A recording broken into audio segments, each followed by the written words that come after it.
yours, waiting on the sexy flow. Come get it all, are you gonna make me yours? Waiting on the sexy flow. I'm trying not to think about. अब तक तुम्हें परेशान कर रहा है, ये बात मैं जानती थी, और ना ही शमा, बल्कि वो तो खत के बाद से इस मामले से बहुत दूर है। और अगर मुझे पता होता कि बात इतनी बढ़ जाएगी तो मैं कभी तुमसे आतिफ को बात ना करने देती। प्लीज़ अब तुम मुझे माफ़ कर दो। मुझे नहीं मालूम था कि सच में तुम्हारी शादी हो रही है। मुझे मायूं के जोड़े में देखकर नाहिद सचमुच शर्मिंदा थी। वो बोले जा रही थी और मैं टुकर टुकर इसे तक रही थी। मैं तो सचमुच आतिफ से मोहब्बत करने लगी थी, और वो लड़का जो इसके पीछे खड़ा था बहुत बेपरवाही से कह रहा था, सॉरी, मैंने आपसे मजाक किया था। जब घर लौटी तो सबको पता चल चुका था कि मैं किसी से मिलने गई थी, क्योंकि जब फ़ोन पर बात कर रही थी तो मेरी चची ने सब सुन लिया था।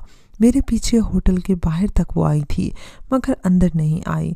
यूँ हकीकत इनसे छुपी रही, लेकिन मेरी बदनामी हो गई, इसलिए शादी मेरी टूट गई। जब फुप्पो तक ये बात पहुंची तो उन्होंने मुझे बहू बनाने से इनकार कर दिया। अब्बू सख्ते में थे। इन्होंने मुझसे कुछ ना कहा, कोई सवाल ना किया। अम्मी ने बस इतना कहा कि ये सिला दिया तुमने। मुझ में तो इतनी हिम्मत भी ना थी कि मैं सफाई दूँ, और शायद वो मेरी ज़ुबानी सुनना भी नहीं चाहती थी।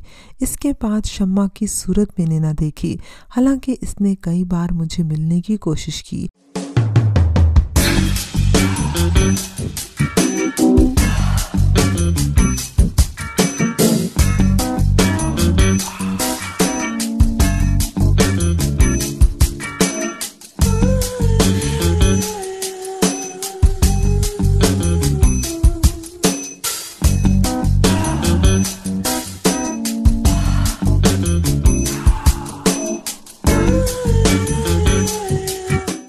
मगर मैं ना मिली। इसके इस भोंडे मजाक ने मेरा सब कुछ छीन लिया था। आज इस बात को 5 बरस हो गए हैं। मेरी बहन का अपना स्कूल है, बिनोई अच्छे ओहदे पर हैं। इन्होंने आपी के इस ख्वाब को पूरा करने में बहुत मदद की, क्योंकि वो साहिब हैसियत भी हैं, और आपी के साथ माँ बाप की दुआएं भी थी, तभी इनका ख्वाब पूरा हो गया। अब वो ज़िंदगी के आखिरी दिन गुजार रहे हैं। मेरी शादी अब तक नहीं हो पाई, और ना ही शायद कभी हो सकेगी। मैं खुद भी वालिदैन के अरमानों का खून करने की सज़ा काटना चाहती हूँ। माँ बाप की थकी हुई हड्डियाँ और बुझी हुई आंखें पूछती हैं, तुम्हारे ख्वाब कहाँ हैं? और जवाब में आंखों से मेरे आंसू बहने लगते हैं। आखिर मेरे सब्र का ये फल मुझे मिला कि 5 साल बाद आतिफ के घर वाले मेरे लिए उसका रिश्ता मांगने आए थे। मैं हैरान और परेशान थी कि जिस लड़की के साथ उसने मजाक किया था, उसको कैसे वो अपनी दुल्हन बनाने पर रजामंद हो गया। पर खुदा को शायद यही मंजूर था।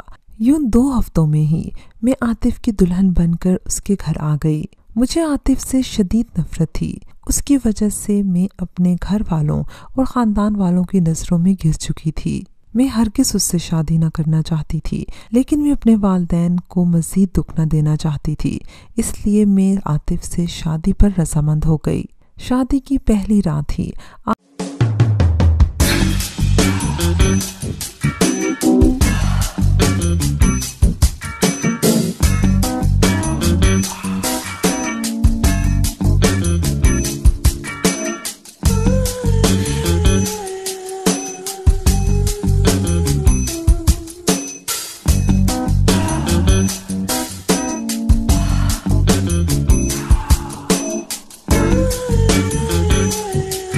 आतिफ ने मुझसे हाथ जोड़कर गिड़गड़ाकर माफ़ी मांगी।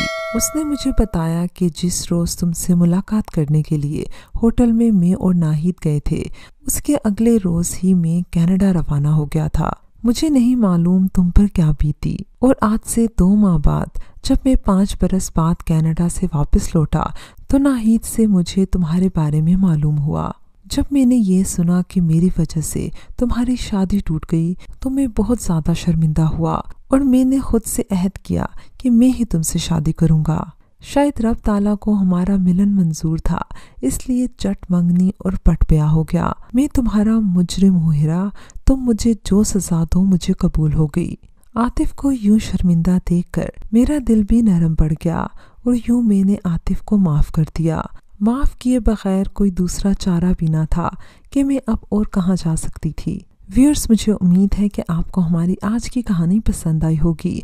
अगर कहानी पसंद आई है तो इसको लाइक कीजिए, शेयर कीजिए और कमेंट सेक्शन में अपनी राय का इज़हार लाजमी कीजिएगा। अगर अभी तक आपने हमारा चैनल सब्सक्राइब नहीं किया तो इसको लाजमी सब्सक्राइब कीजिए और साथ लगे बेल आइकन को भी प्रेस कर लें ताकि आपको हमारी हर न्यू वीडियो की नोटिफिकेशन भी टाइम पर मिलती रहे। अगली वीडियो तक इजाज़त दीजिए। अल्लाह हाफ़िज़।